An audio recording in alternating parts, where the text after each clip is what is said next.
Good morning. My name is Ling Xue Ling, and I'm an executive producer at Channel NewsAsia in Singapore.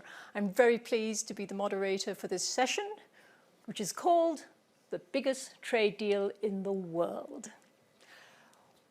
When we started this year, it looked pretty hazy. Lots of things were still happening. The pandemic still was roiling the world. A lot of things also on current affairs that were pressurizing things. But one good thing seemed to come out of 1st Jan 2022, and that was the kickoff of RCEP, the biggest trade deal in the world. It came with a promise of creating more than 2 million jobs and a never-before opening up of markets in North Asia between China, Japan, and South Korea. But 5 months on, has RCEP delivered? With me is an excellent panel, whom I hope will answer some of the questions, but in truth, actually, we're also hoping we'll come up with some very good questions that will lead us forward. On my right here is Bapak Muhammad Lutfi, who is the Trade Minister of Indonesia. Indonesia is the very, very largest economy of the ASEAN countries and a major leader. This is actually the minister's second round as trade minister. He's been in this role twice. And prior to that, he was also ambassador to the US as well as to Japan. On my left here is Mr. Takninami. Mr. Takninami is CEO of Suntory, which is the largest food and beverage company in Japan. And I think there are very, very few people in this room who have not actually tried either Yamazaki or Orangina. So on all ends of the spectrum, Suntory is a very, very major player. Prof. Simon Evernet, he is International Trade Professor at St. Gallen here in Switzerland. But he also does something fascinating, and that is the Global Trade Alert, which is, I think, one very uniquely that monitors protectionism around the world. So if that is or if you want to use another term, security. It depends on who's using it. There you go. We've started the conversation already. So, but at last, but absolutely not least, Abba Schubert. Abba is doing a wonderful job in providing technological services for the global trade industry. And she has a lot to say concerning, will we be able to just get our goods, our clothes, whatever we're ordering more reliably and possibly even cheaper when trade deals come in? All right, let's kick off with the question I asked right in the beginning. Minister, do you think RCEP has delivered? Well, COVID also being blamed for these things. This is 10 countries, some are very big, 10 of ASEAN countries plus 5 dialogue partners, including big economies, smaller economies, big democracy, at least one kingdom, absolute monarch, 2 communist countries, 4 big democracies.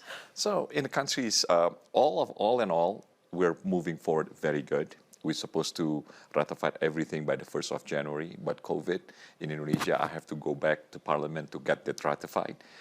Indonesia, maybe with the Philippines, will be the last. Maybe by I'm going to see the Parliament on the 9th of June to have the final process of this. So we're looking second semester, the kickoff of ratifications of RCEP. This is the biggest trade deal ever. 30% of the populations, 30% of the GDP, 30% of trade, and 30% of foreign direct investment. I'm really looking forward because especially of what just happened in the world. The breakdown of globalizations, of global value chain. This is especially proven by the military aggressions in the Crimea, making it even bigger and making it important. But if you ask me, whether this is already going or not, I think it's already kicked off because the ASEAN scheme with this dialogue partners, we already have, the ASEAN, Australian, New Zealand free trade agreement, ASEAN China free trade agreement, ASEAN Japan free trade agreement. So we have these things. The market access basically is already there, but the trade facilitations and making it to be more comprehensive will be done probably second semester of 2022. we're ready, willing and able to come back to trade, to create prosperity in the region, peaceful and balanced and inclusive, right, Professor? Okay, we'll come back to the inclusive as well. Tak, what do you think? Do you think that RCEP is already beginning to show the benefits that you'd hoped it would? Not yet. I think it's been only 5 months, and it's early to say good or not. And key thing is China. The success of RCEP is dependent on the commitment of China. The reason behind is, first of all, China is under zero-COVID policy. China is the center of the global supply chain, which is a huge bottleneck to the world. And RCEP will be a huge supply chain over the world, and it should be led by China. So what about their commitment? And they will be a huge driving force of RCEP. But we don't know about that because, to be honest, China is not fully trusted by the members yet. So they have to demonstrate their commitment to RCEP after zero COVID. So they have to gain the trust from the members over, let's say, for a couple of years. And then gradually, members will get to trust China because Chinese reputation is not that good. But I think this is a great opportunity for China to show they are serious about free trade. And definitely, this is a great chance for China to be able to be a part of the global chain and play a key role. And then that might be a pathway or clue for China to be able to negotiate for joining a CPTPP. Well, we don't have a Chinese delegate, a Chinese person here to speak for China, but I will bounce that very quickly off before we go further. Back to the minister here and say, is that true? Do you feel that, the other members in RCEP don't trust China? Professor, like Sacho-sama, you have to be the optimistic one. I'm supposed to be the not optimistic one. Yes. The study shows there's a graph given by the Dutch Institute of Think Tank, and it shows that because of China, every country in the world is coming back with the global value chain, except China. But because they have their own ways on taking care of the economy. But for countries like Indonesia, this is a golden opportunity. We look at because of supply chain, we look, for example, the automotive industry in Europe. From before COVID, after COVID, the market growth by 8%. But the supply growth, industry, only 3%. This number shows the same thing. We are producing cars. We're beating Thailand right now. So before COVID, we sell about $8.8 billion. It would drop by 20%, but coming back, growth only 2.7%. You know what happened, Sacho-sama? They're coming back and invest in Indonesia. So I'm very optimistic of this. This is what we call new equilibrium. How come we can, feel optimistic under the current zero COVID policy of China? Because every country is suffered now, and we don't know when the zero COVID will be eased toward the normalcy. And Minister, do you think after the party assembly, are you sure that China will get into the supply chain? I don't know about the assembly, Mr. CEO. You know what? They just announced the trade balance between Indonesia and China. A bit scared. You know why, Professor? Indonesia surplus $1.1 billion with the Chinese. I don't want this to be out in the open then, because the Chinese will start looking what we're doing wrong and start doing anti-dumping and subsidy measures and everything like that. But Indonesia right now, a country that had a trade balance of minus 15 billions for the last, 12 years. Last year, almost even. Today, first quarter, 1.1 billion surplus. Actually surplus. Yeah. Okay, I'm now going to jump in here because this is fantastic, but we need to let the others get a word in edgeways. Professor, what do you think? Do the numbers bear this out? The protectionism? So RCEP is a meaningful deal. And the minister's already hinted at this.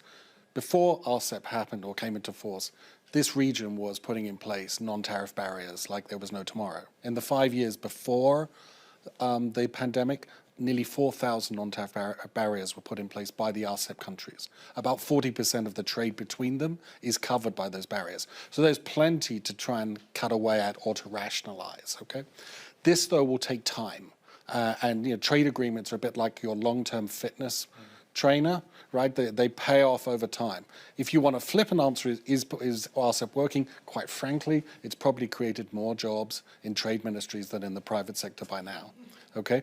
But as the private sector's expectations adjust, and this is exactly the comment which I think we heard earlier, then they will then start adjusting, expanding, and this will generate benefits over time. If the World Bank's got the numbers right, this will pull up real wages in the RCEP region, and in particular in the sectors which hire a lot of women. So there is an inclusive dimension to this as well. So I think the region's got to stick with it, and there will be payoffs. Eba, are you seeing this in global supply chains? Do you think that this, some of the shifts that we're seeing, we definitely have seen shifts to Thailand, we've seen shifts to Vietnam, even Malaysia, and definitely Indonesia. But what do you think? Well, right now it's hard to distinguish what's a result of the COVID situation and what's the result of RCEP and other policy measures. But to underscore what Professor Evanet said, coming out of such a big thing like RCEP, first we see change, and only after a long time do we see improvement, because the change has to trickle down. And eventually, a lot of supply chains will have dramatic changes in their endpoint amongst the member states. And business will have to adapt. They'll have to get to know new consumers. These are different markets. So they have to change their planning, they have to change capacity management. But gradually, what we will see are simplified supply chains and transport and logistics. That creates value. Well, coming back to Tak, I would say, if we look at Suntory, after all, people would say that RCEP is going to be incredible Suntory, even if it's not for Suntory, even if it's not immediately now, but in the future. This is a tremendous market for you in China and South Korea. In Japan, you've pretty much maxed up what you can do. You are already so big. So it's a great part of the negotiation for RCEP, and Japan will get lots of benefits because we can export to China quite a lot, and zero tariff item will be increasing over 10 to 20 years. So that should happen. From that perspective, I'm so optimistic. But there's a huge headwind led by the United States.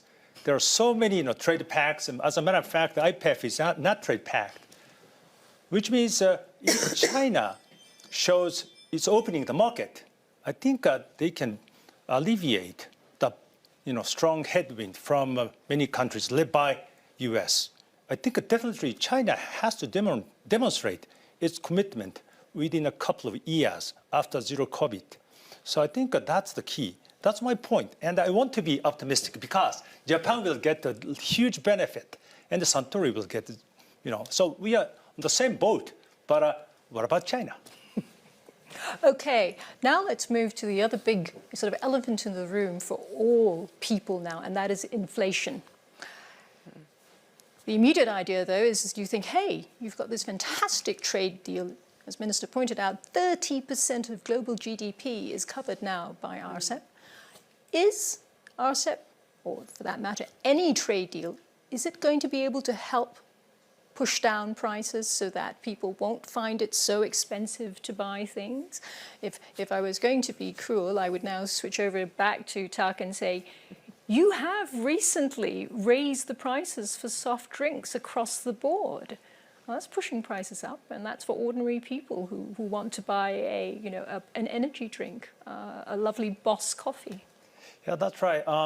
We have to respond to the current jeopardy of the global supply chain. Though Japanese people are not resilient enough to accept a further price hike, but I think definitely even manufacturers have to pass on to customers to some extent, depending on situation of each country. But I think this supply chain jeopardy will continue. And plus, our yen is weaker and weaker. So, but I'm not happy that consumers are not accepting. Well, consumers are not happy that you've raised the prices. Not at all. Not at all. So be fair on the other side. Professor, yes. So, I mean, if the IMF's got this right, the reason we're getting inflation in a lot of countries is too much demand chasing too few goods. So one way to fix that is to have more goods coming in. Abroad, sourcing from abroad is one option. And secondly, of course, as demand is diverted towards imports, this relieves the pressure on domestic markets. So trade could actually be part of that solution. There's a really interesting debate going on in the US now about exactly this, with interesting divisions within the Biden administration on this. Now, I'll be frank, trade deals are not the cure for inflation, and trade reform is not going to solve inflation overall, but it can make a positive contribution, pulling down the prices of things, some aspects. And as I'm sure our colleague will highlight, the more stable and fluid supply chains are, the more reliable they are, then of course that sourcing from abroad will expand. And so I think there is a trade dimension, there's a trade contribution here, but governments have got to grasp it. But talking about, that's one of the things that I know that you've looked at, and that is, that fundamental question: am I going to get, the dress I ordered, the New Year piece that I want to have? Am I going to get it reliably, and am I going to get it delivered cheaper? Yes. Are we? Yes. Well, hopefully soon. This is a non-answer, but it is incredibly complex right now, because those inflationary pressures of the too much demand chasing not enough supply, the core of that issue has to do with China, and it has to do with the global reaction to transportation dislocation that we've experienced in the last years. Because if I am a business at any point in a long supply chain and I'm caught out, I don't receive my inputs on time, I can't deliver to my customers, that is extremely bad for my business. So what do? I start to hoard and I start to stockpile. And we've seen that consumers doing this throughout the pandemic.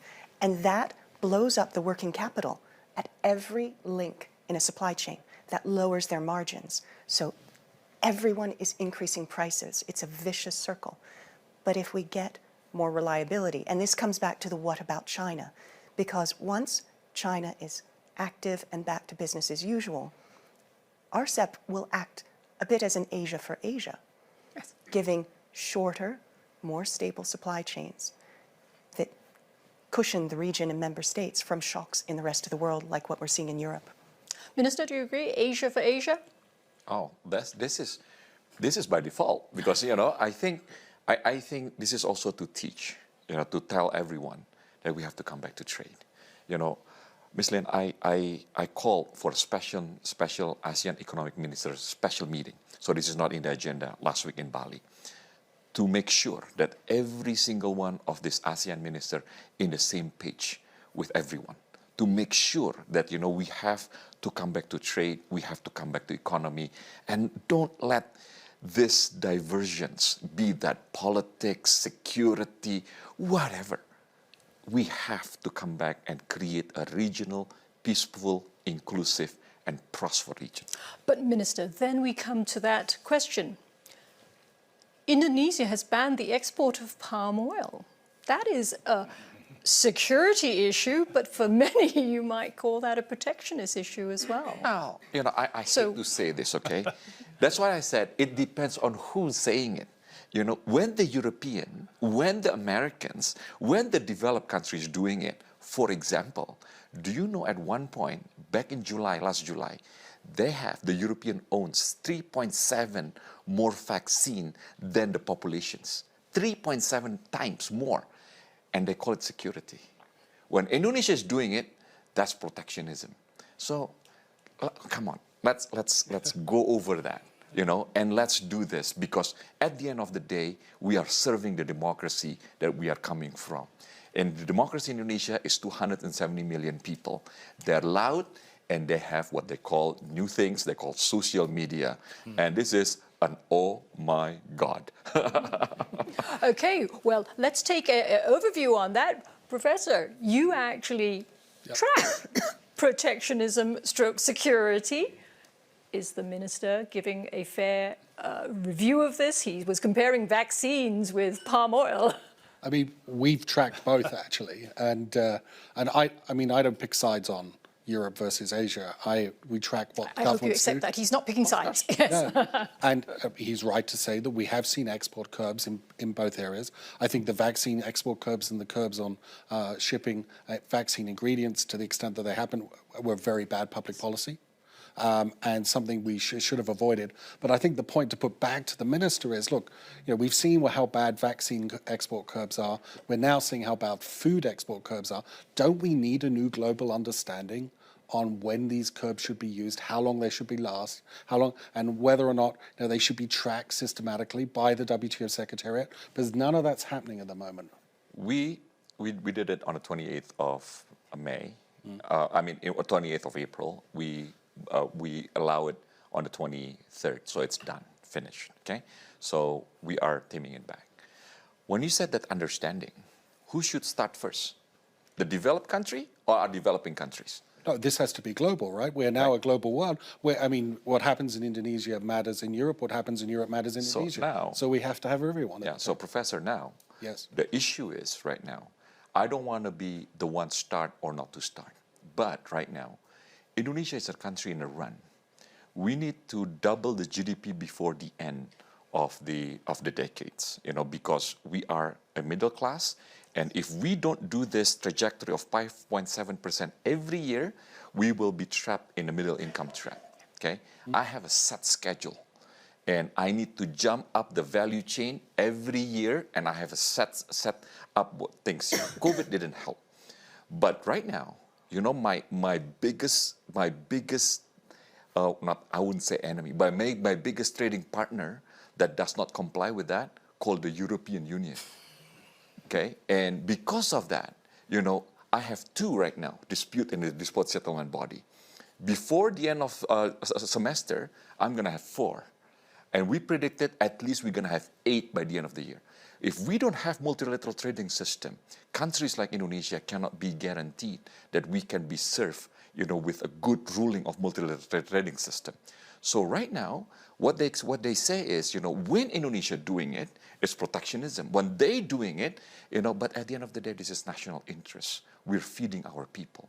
So with that, Indonesia would like to come back. If everyone is behaving well, we are going to behave well too. Along with ASEAN countries, we are going to do that. But my agenda with my ASEAN colleagues is set. We have to go up the value chain. Can I say here that, Indonesia is the G20 president this year. You are in the chair. You could put this on the agenda and get the big players to start talking about how they could first build trust amongst themselves and come up with a new understanding on the use of these tools. Are the developed countries like Japan playing by different rules? Well, as a matter of fact, what lacks RCEP is the kind of strict system to monitor what's happening. For example, we don't have such a system just like yours.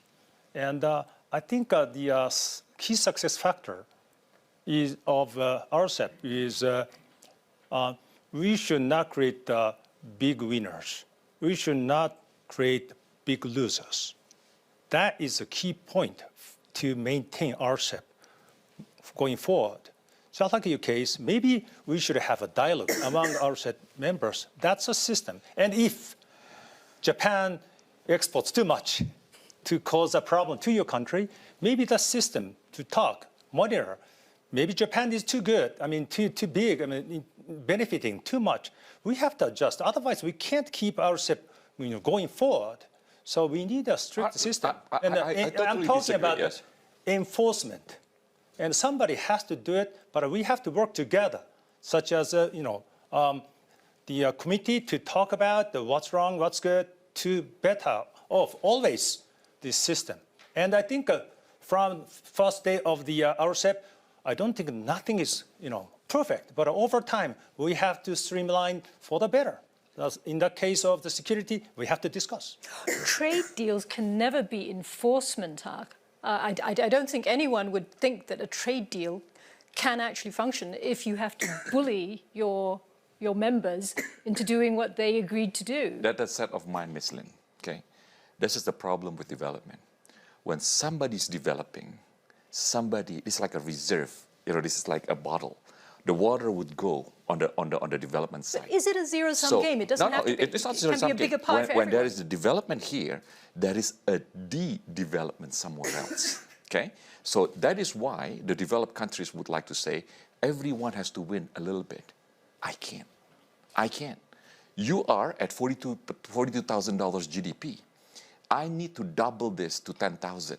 And this is the matter of national security and the matter of survival. If I don't do this, my democracy fails.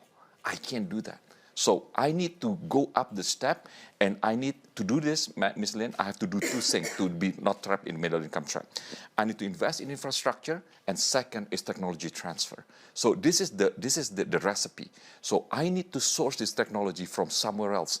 If you don't give it to me, if the Japanese didn't give it to me, I'm going somewhere else. And that's what we're doing. I think we are giving you lots of aids, over time, and we are trying to work with you quite a lot over years. Yes. 50 years ago, yes. 50 years ago, yes. Into countries. No, 50 years ago, yes. But today, I don't need your aid. I told the European, they can take away the corporate economic partnership agreement that we're talking right now. It's okay because they the can division of roles is fine among your country, among the 13 countries. Division of roles. That's the destination of this trade deal. I can see there's real passion in this, and I hope that this passion is also felt in our audience. Is it a zero-sum game? Can we actually have trade deals that are really a benefit to all? I know it's a cheesy thing to say, but are they really win-wins, where we don't have to be one taking away from another? The poorer person can only get richer by taking something away from the richer person, or do we actually believe that, unfortunately, there is a certain amount of that? So I'm going to throw this to our wonderful audience here and see if we've got any questions. Yes, we have two questions here. I will take the, I'm so sorry. There will be a small bias here in favor of the beautiful woman with the lovely red obi. I'm sure that next time when you are wearing your traditional costume, I will prefer you. But yes, please. Just state your name quickly and your question, please. Yes. Hello, thank you. My name is Atoka. I'm a global shaper from Japan. As per the discussion, it seems like China seems to be the center of all these key problems of the global supply chain and inflation. And I understand that in this interconnected world, it is to some extent inevitable that one big country would affect the entire world.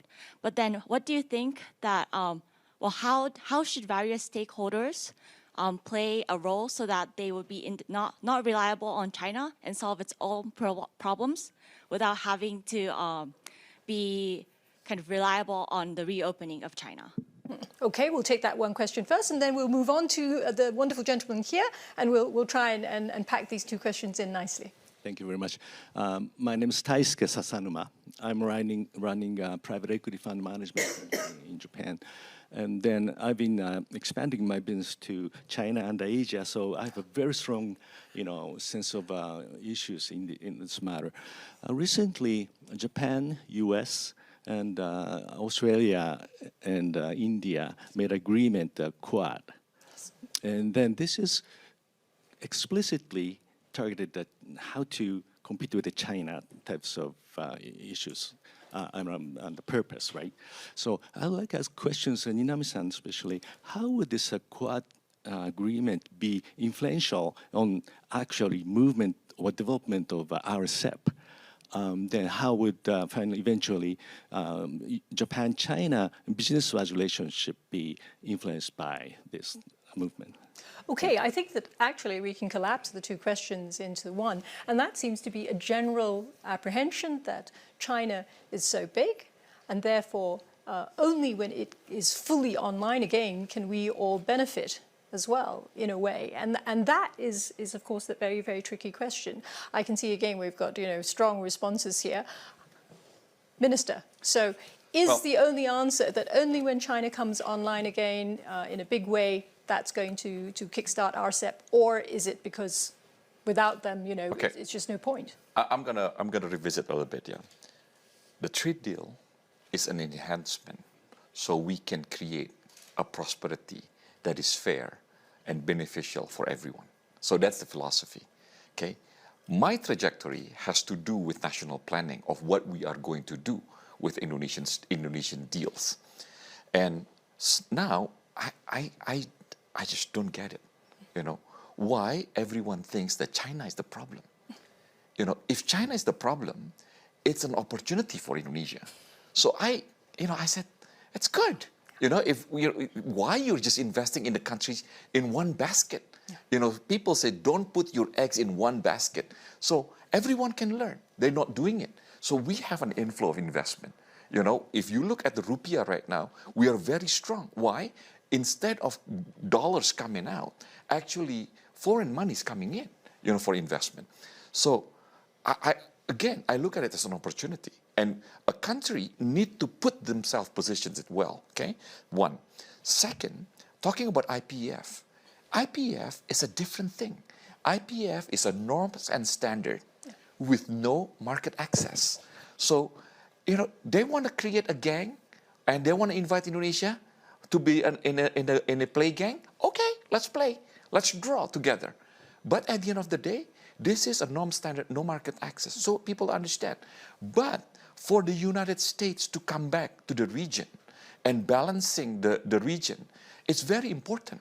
And Indonesia welcome that because we would like to create this as an inclusive region, peaceful, and also prosper.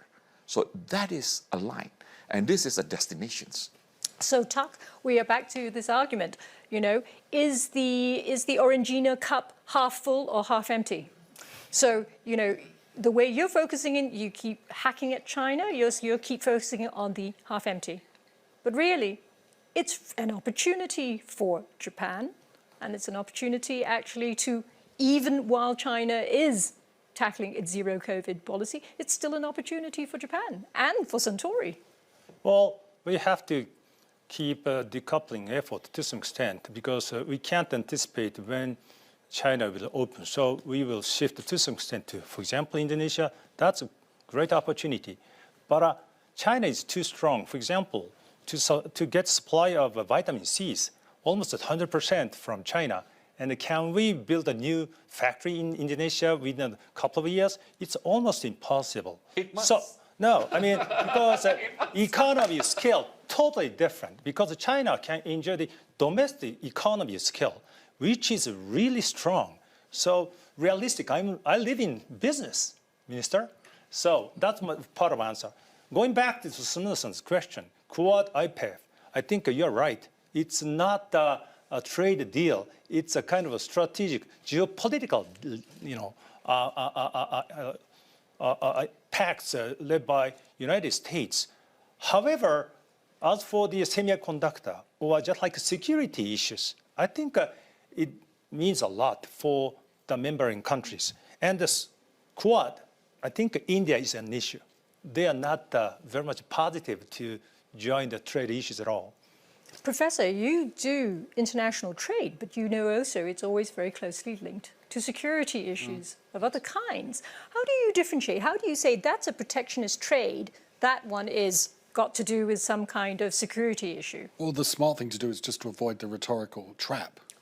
Don't call it protectionism. The right way to look at this is, does a measure discriminate against foreign firms compared to domestic firms? And that's the test we always use. And then if someone wants to give it the P word label, that's up to them, okay? And I think we've been around long enough to know that words like security have been used to mask discrimination against foreign firms. And that's the bit which is worrying. On the broader question of IPEF, I too share the view it is great that the Americans are back. Now, they're obviously figuring out under what terms they can do economic cooperation with other countries if they can't do a traditional trade deal. But, that's fine. Let them go through this process of discovery. They appear to want to do interesting things on the digital economy, which must be important for all the countries in the Asia-Pacific region. So let's engage with them on that and see where it goes. So I see a much more constructive trajectory going ahead.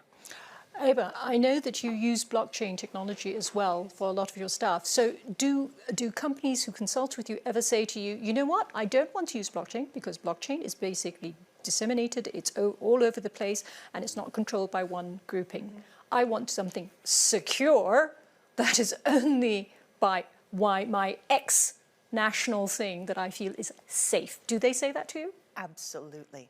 And actually, our distributed ledger is a private ledger for that reason exactly.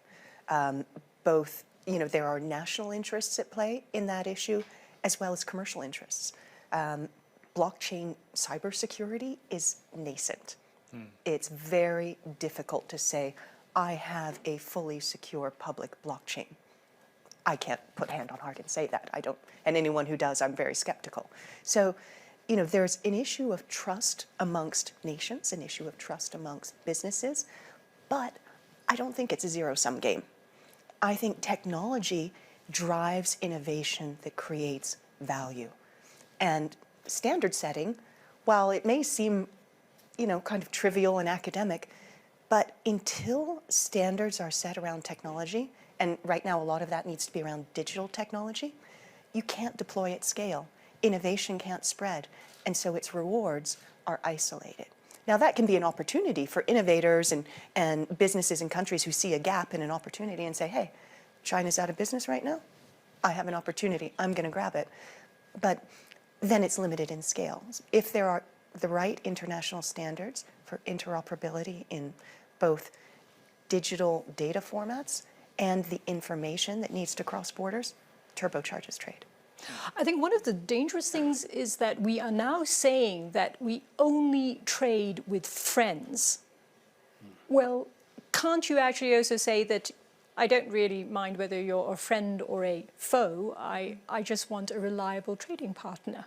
And to take away this sense of always having to use these terms, which have become very emotive, and in fact are no longer commercial and don't have, very clear targets like the trade minister has here of really increasing GDP, creating jobs for people. Do we need to stop using these terms, friend or foe, and instead look at the numbers, see if it creates jobs, see if it actually makes life for ordinary people better?